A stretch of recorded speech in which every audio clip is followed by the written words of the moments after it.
Hey everyone, welcome to week 2 of our calculus course this summer. This is just a quick introduction video to kind of get you the landscape of what's coming up this week. So here in week 2, first of all, we're going to be starting off with sections 2.4 and 2.5. So in sections 2.1 through 2.3 from last week, remember you basically got introduced limits, and then finally in 2.3 the formal definition of the limit. Okay, here in 2.4 and 2.5, come on now, pop up, stop spinning. There we go. We're going to talk about one-sided limits. What happens if you approach from one side of a function to an x value versus coming from the other side? For example, limit as x approaches 0 from the left side here is going to be, the function looks like it's going towards -1. Whereas if I'm coming into 0 just from the right side, it looks like the function is approaching 1. This is the special function x divided by absolute value of x. Okay, so in other words, one-sided limits in section 2.4. And in section 2.5, we're going to be talking about continuity. The definition of continuity, and it involves a limit. So up until now in algebra, you talked about continuity as, hey, if a function is continuous, I don't have to lift my pencil from the paper to draw the whole function in.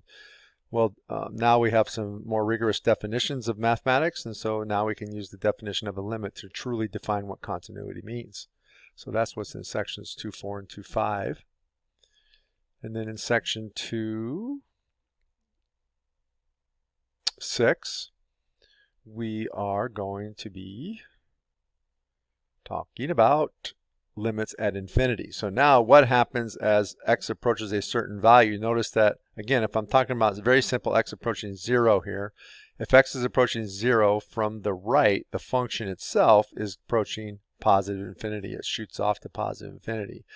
However, as x approaches 0 from the left, a one-sided limit from the left, then the function looks like it's approaching negative infinity. If we were looking at a two-sided limit, we would say that that limit simply does not exist. If both of the two-sided limits, however, happen to be positive infinity, then we would go further and say, yes, it doesn't exist, but the answer is it approaches infinity. So that's section 2.6, and again, you'll learn much more about that, limits at infinity.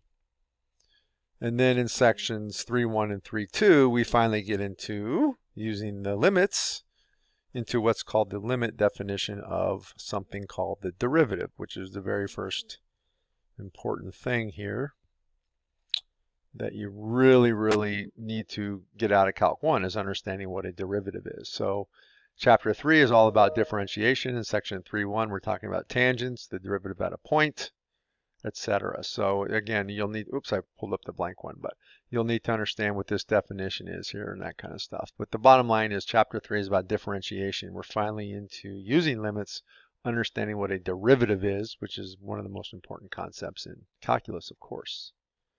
So that's it for week 2. Good luck. I'll be back in touch, of course, later in the week, and I want you to all take a practice honor lock quiz to make sure you understand how honor lock works, and I'll explain more about that later.